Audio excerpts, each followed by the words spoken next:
మిమ్మల్ని ఇలా కలవడం చాలా సంతోషంగా ఉంది. ఇంకోటి ఏంటంటే ఐ డ్రీమ్లో మీరు మొట్టమొదటిసారిగా మాకు ఇచ్చే first interview. I'm really so excited. మీకు చాలా రుణపడి ఉన్నాను. ఎలా అంటే చాలామంది నాతో అన్నారు, విజయశాంతి గారి దగ్గరికి ఏ ఒక్క లేడీ వచ్చినా సరే ఆవిడ ఒక్కసారి మాట ఇస్తే మాట తప్పరు అని. అందరు ఇలాగ చెప్తారులే అనుకున్నాను.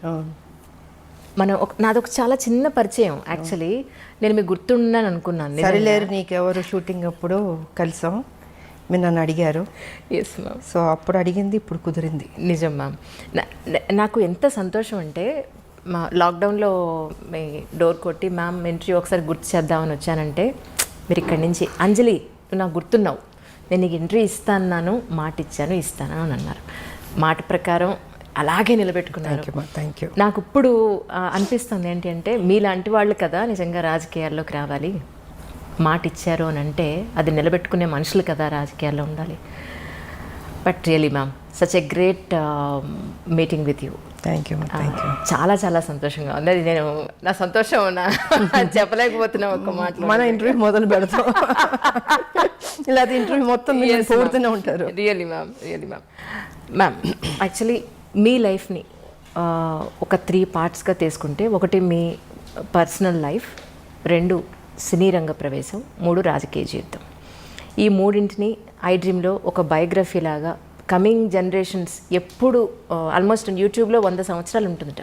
సో దీని ఒక బయోగ్రఫీ లాగా తీసుకుని మీ జీవితంలో ఈ 3 ఎలిమెంట్స్లో ఇంపార్టెంట్ ఎలిమెంట్స్ని అలా డీటెయిల్డ్గా తీసుకుందనే ఉద్దేశంతో వచ్చిన కారణం. ఈ అవకాశాన్ని ఇచ్చిన మీకు నిజంగా చాలా చాలా ధన్యవాదాలు. ఒక్కసారి ఇప్పుడు దసరా నవరాత్రులు నడుస్తున్నాయి, చాలా డిఫరెంట్గా పెట్టారు బొట్టు. ఈ బొట్టుకి దసరాకి లేదు, నేను దీక్షలో ఉన్నాను. నేను ఆ పూజ చేస్తున్నాను, నేను నవరాత్రి పూజలు.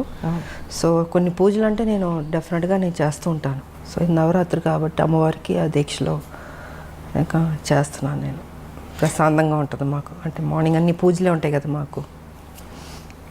గేట్ లోపలికి వస్తుంటేనే గేట్లోకి వస్తుంది ఒక ఫ్లేవర్, ఒక పువ్వుల వాసన, ఒక అగరబత్తి ధూపం. అది ఇల్లంతా మొత్తం పూజలు అగరబత్తులు అన్నీ ఉంటాయి. ఇంకా దేవుడు అంటే ఆ పూజ అంటే ఇంకా దానికి మనం టైం కేటాయిస్తూ ఉంటాం.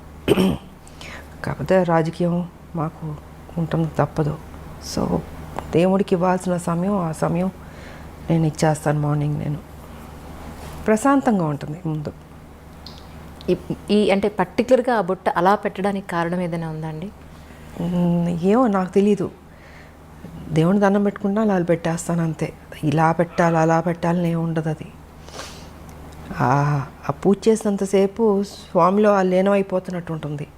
సో అది అయిన తర్వాత అమ్మవారి దీవెనతో బుట్ట అలా పెట్టేసుకుంటాను. మరి అది అంటే సుమంగళీళ్ళు ఎప్పుడు ఇలా పెట్టాలి ఒకటి ఉంటుంది లెక్క, ఇదేమో అమ్మవారిది. అది ఒక్కసారి మీ ఫ్యామిలీ గురించి, అమ్మ నాన్న. ఫ్యామిలీ గురించి చెప్పాలంటే నేను, మా మదరు, మా ఫాదరు, ఒక అన్నయ్య, 4 కథ. ఫ్యామిలీ పరంగా చూసుకుంటే చాలా పెద్ద ఫ్యామిలీ. బట్ మా మదర్కి ఫాదర్కి నేను మా అన్నయ్య. మా అన్నయ్య ఆయన జస్ట్ ఒక 2-3 years బ్యాక్ చనిపోయారు. సో నేను ఒక్కదానే ఉన్నాను. అండ్ ఇప్పుడు నేను నా భర్త, అంతే, ఇద్దరమే. చిన్న ఫ్యామిలీ ఇప్పుడు. కానీ మీ గురించి తెలుసుకోవాలి ఇంటర్వ్యూ కోసం అన్నప్పుడు నాకు యూట్యూబ్లో చాలా వీడియోలు మీ నాన్నగారు అంటే మీకు చాలా ఇష్టమని, మీరు షూటింగ్ టైంలో ఉన్నప్పుడు నాన్నగారు కాలం చేశారని, దాన్ని అసలు ఆ టైంలో మీరు కళ్ళు తిరిగి పడిపోయారని కూడా కొన్ని వీడియోలో చెప్పడం జరిగింది. ఒక్కసారి నాన్నగారి గురించి తెలుసు. యాక్చువల్గా దేవాలయం షూటింగ్ చేస్తున్నాం, అమరావతి, గుంటూరు నుంచి అమరావతి. సో అక్కడ షూటింగ్ చేస్తుంటే అక్కడ ఏంటంటే ఫాదర్కి చితి పెట్టడం సీను, టి కృష్ణ గారు డైరెక్షన్, దేవాలయం, శ్రవణ్ బాబు గారిని. సో అక్కడ ఫాదర్కి చితి పెట్టడం సీన్ నేను వెళ్ళి కూతురు చితి పెడుతుంది. ఆ సమయంలో ఏంటంటే ఇక్కడ చెన్నైలో అప్పుడు మా నాన్నగారు పోవడం జరిగింది. నాకు తెలీదు, చెప్పలే, టి కృష్ణ గారు ఎవరు చెప్పలే. సరే ఈవినింగ్ షూటింగ్ అంతా అయిన తర్వాత ఇన్ఫర్మేషన్ వచ్చింది. ఇప్పుడంటే మనకు సెల్ ఫోన్స్ ఉన్నాయి, అప్పుడంతా ల్యాండ్ లైన్, టైం పట్టేది, దొరికేది కాదు. ఐ థింక్ 6:37కి టి కృష్ణ గారికి వచ్చింది మెసేజ్, ఇలాగా ఫాదర్ పోయారనేసి. సో ఆయన ఏం చేశారంటే పోయారని చెప్పలే నాకు. నైట్ షూటింగ్ ఉండింది. డే అంతా శ్మశానంలో షూటింగు, నైట్ వచ్చి ఈ దశావతారాలు పాటలు తీస్తున్నాం అది. సో దానికి నేను డ్రెస్ చేంజ్ చేసుకోవడానికి క్లాసికల్ డ్రెస్ చేసుకుని రెడీ అయ్యి వస్తున్నాను. టీ కృష్ణ గారు అన్నారు, ఇలా నాన్నగారు బాగాలేదంట, బయలుదేరి రమ్మన్నారు అన్నారు. అంతే చెప్పారు. ఏమైందంటే లేదు బాగాలేదన్నారు, అంతే టెన్షన్ అవ్వబాకమ్మా, బాగాలేదన్నారు అన్న. సరే ఆల్మోస్ట్ అన్ని ట్రైన్లు వెళ్ళిపోయినాయి. నైటు అంటే అమరావతి నుంచి గుంటూరుకు రావాలి కదా, వచ్చేటప్పటికి 11-12 అయినట్టుంది నాకు. ఇంకా 12 లాస్ట్ ఒక ట్రైన్ ఉండింది, ఆ ట్రైన్ పట్టుకుని నేను చెన్నైకి వచ్చాను. చెన్నైకి వచ్చి ఇంటికి వచ్చి చూసేటప్పటికి నాన్నగారు పడుకుని ఉన్నారు. నాకేం అర్థం కాలే, అట్లా టోటల్గా అప్సెట్ అయిపోయి మధుర అక్కడ కూర్చున్నారు. ఆవిడ వస్తుంది, నాకేం అర్థం కావట్లే. ఎందుకంటే మా నాన్నగారు అంటే చాలా ఇష్టం నాకు నిజంగా. సో ఇంకా అలాగా ఆయన చనిపోవడం జరిగింది. అండ్ దాని తర్వాత మళ్ళీ 1 year గ్యాప్లో మా మదర్ పోయారు. అంటే ఒక దెబ్బ మీద ఇంకొక దెబ్బ. ఆ ఏజ్ చిన్నపిల్లని ఏం తెలుస్తుంది మనకి, తల్లిదండ్రులు ఉండాలని కోరుకుంటాం. అలాంటిది నాన్నగారు ఎన్నో కళ్ళుగా అన్నారు నా కూతురు పెద్ద స్టార్ అవ్వాలి అనేసి. సో ఆ టైం అప్కమింగ్ స్టేజ్ అప్పుడంతా. ఆ సమయంలో ఆయన లేకపోవడం అన్నది పెద్ద సెట్ బ్యాక్ నాకు, నా జీవితంలో పెద్ద బ్లో నాకు. ఇంకా అక్కడి నుంచి మళ్ళీ కోలుకుంటూ మళ్ళీ ముందుకెళ్తుంటే మళ్ళీ మా మదరు. ఇంకా ఇది జీవితం అనుకుని ఇంకా అన్నీ నేనే భుజాన్ని వేసుకొని దిగమింగుకొని బాధ్యత తీసుకొని ఇంకా పనే నాకు సర్వస్వం అనుకుని ముందుకెళ్ళడం జరిగింది. అలా జరిగింది మా మదర్ ఫాదర్ది. కానీ ఒక ఆడపిల్లకండి, అంటే అబ్బాయి సొసైటీలో ఏది ఉన్నా, ఎవరి సపోర్ట్ ఉన్నా లేకపోయినా ఈజీగా అమ్మాయితో కంపేర్ చేస్తే ఈజీగా గెటన్ అయిపోగలుగుతాడు. కానీ ఒక అమ్మాయికి పేరెంట్స్ సపోర్టు, పేరెంట్స్ తర్వాత ఒక మంచి భర్త సపోర్ట్ లేకపోతే అంత ఈజీగా ఏ ప్రొఫెషన్లో ఉన్నా పైకి రావడం ఈజీ కాదమ్మా, చాలా టఫ్ అది. కాకపోతే నాకేంటంటే ఫస్ట్ మదర్ ఫాదర్ పోవడం వల్ల లైఫ్ విలువ, వాల్యూ, బాధ్యత అన్నీ ఆటోమేటిక్గా దేవుడు నాకు తెలిసేటట్టు చేశాడనిపిస్తుంది. సో రైట్ టైంలో ఒక ఏజ్లో మ్యారేజ్ కూడా, అది కూడా నాకు దేవుడు చేశాడన్నదే. ఎవరు లేరు కదా పెద్దలు, ఇలాగ ఈ అమ్మాయికి పెళ్లి సంబంధం చూడాలి, ఈ అబ్బాయికి పెళ్లి చేయాలి అనేది చెప్పేవాళ్ళు లేరు, చూసేవాళ్ళు లేరు. నాకు ఉన్న తల్లిదండ్రులు ఇద్దరు పోయారు. నాకు తెలియకుండా నా లైఫ్లో నా భర్త ఆయన రావడం, కలవడం, అనుకోవడం, పెళ్లి చేసేసుకో, ఆల్ ఆఫ్ సడన్ అన్నీ 6 to 7 monthsలో జరిగిపోయినాయి. సో రైట్ టైంలో రైట్ డెసిషన్ అంటారు చూసారా, అలాగా రైట్ టైంలో దేవుడు ఆయనే నాకు, అంటే ముక్కోడి దేవతలు పెళ్లి చేస్తారన్నట్టు ముక్కోడి దేవతలు దీవించినట్టు ఉండింది నాకు మంచి భర్త ఇచ్చి. రైట్ టైంలో ఒక సపోర్ట్ ఉండాలి అన్నది జరిగింది.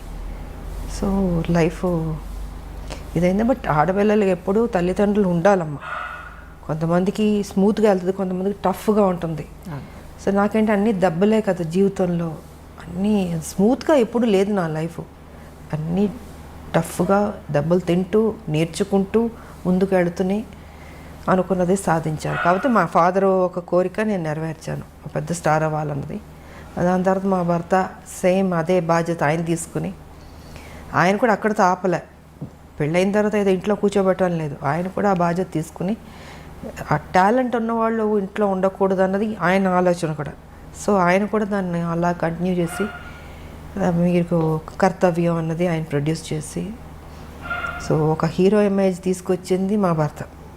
అంటే తను ఓన్లీ ఒక హౌస్ వైఫ్లో లేకపోతే ఈ గ్లామరో ఇలా కాదు, ఇంకేదైనా కొత్తగా చేద్దామని పోలీస్ ఆఫీసర్ది కర్తవ్యం అన్నది ఆయన ప్రొడ్యూస్ చేశారు.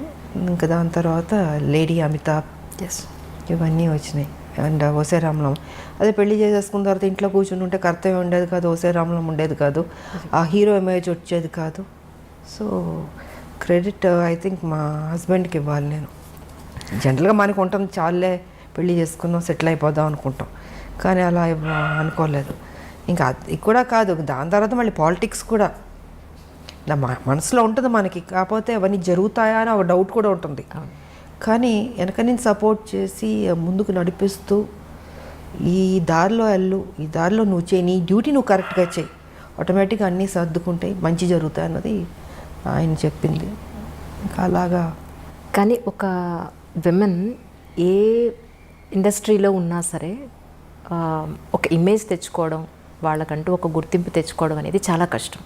అందులో గ్లామర్ ఫీల్డ్లో, ఫిల్మ్ ఇండస్ట్రీలో ఒక హీరో ఇమేజ్ అనండి, అది కమర్షియల్గా అయినా సరే లేదంటే ఒక వాల్యుబుల్ పాయింట్లో అయినా సరే, మీరు ఒక హీరో ఇమేజ్ని అప్పట్లోనే హీరోలతో సమానంగా మీరు రెమ్యునరేషన్ పాయింట్ ఆఫ్ వ్యూలో కానీ మీ ఒక మాటకు విలువ కానీ అప్పుడు మీరు అంతా సంపాదించుకోవడం అనేది మామూలు విషయం కాదు యాజ్ ఎ విమెన్. సో అదంతా ఈజీ అండి. ఒక ఒక అమ్మాయికి ఒక హీరో ఇమేజ్ని తీసుకొచ్చి ఫస్ట్ థింగ్ ఏంటంటే మనం మెంటల్గా ప్రిపేర్ అవ్వాలి. హీరోలు ఫైట్ చేసేది మనం చూస్తున్నప్పుడు, మేము హీరోల పక్కన చేసేటప్పుడు కొన్ని సీన్స్లో వచ్చి హీరో ఫైట్ చేస్తుంటాడు, మనం రియాక్షన్ ఇవ్వాలి. అప్పుడు అనిపించేది అయ్యో పాపం ఇంత కష్టపడుతున్నారు, ఇంత ఎగురుతున్నారు, కొడుతున్నారు, దెబ్బలు తగులుతుంటాయి వాళ్ళు కూడా. అలాంటిది నాకు వచ్చేటప్పటికి నేను అసలు ఫస్ట్ నాకు కొంచెం టైం పట్టింది నేను అడ్జస్ట్ అవ్వడానికి. అంటే ఆ ప్యాటర్న్లోకి తీసుకురావడం, నా ఫిజిక్ కావచ్చు, నా ఆ స్టైల్ కావచ్చు, ఒక మహిళలా చేసినట్టు ఉండకూడదు. అంటే ఒక హీరో ఒక రఫ్ అండ్ టఫ్ ఆ బాడీ లాంగ్వేజ్ తెచ్చుకోవాలి, దాంట్లో ఇమిడిపోవాలి. సో ఇట్ టుక్ టైం నాకు అది అడ్జస్ట్ అవ్వడానికి. అండ్ ఫస్ట్ పిక్చర్కి నా ఫైట్స్కిను సెకండ్ థర్డ్ దానికి ఇంప్రూవైజ్ చేసుకుంటూ వెళ్ళాను. సో ఇంకా దాని తర్వాత ది బెస్ట్ అన్న పేరు తెచ్చుకున్నాను నేను. అండ్ ఇంకోటి ఏంటంటే ఎందుకు చేయలేము, మనం చేద్దాం, రిస్క్ అయినా పర్లేదు. అప్పుడు మాకు ఈ గ్రాఫిక్స్ అంత లేదు. సో ఏదన్నా కూడా ఒరిజినలే ఉండదు, డూప్ లేకుండా చేసేదాన్ని. చేద్దామని మాస్టర్లతో కన్విన్స్ చేసి ఇంకా సాహసాలే అన్నీ. ఎంత 20 అడుగులో 30 అడుగులు దూకమన్నా దూకేవాళ్ళం. మళ్ళీ గన్ ఒకటి పట్టుకుని దాంతో షూట్ చేసుకుని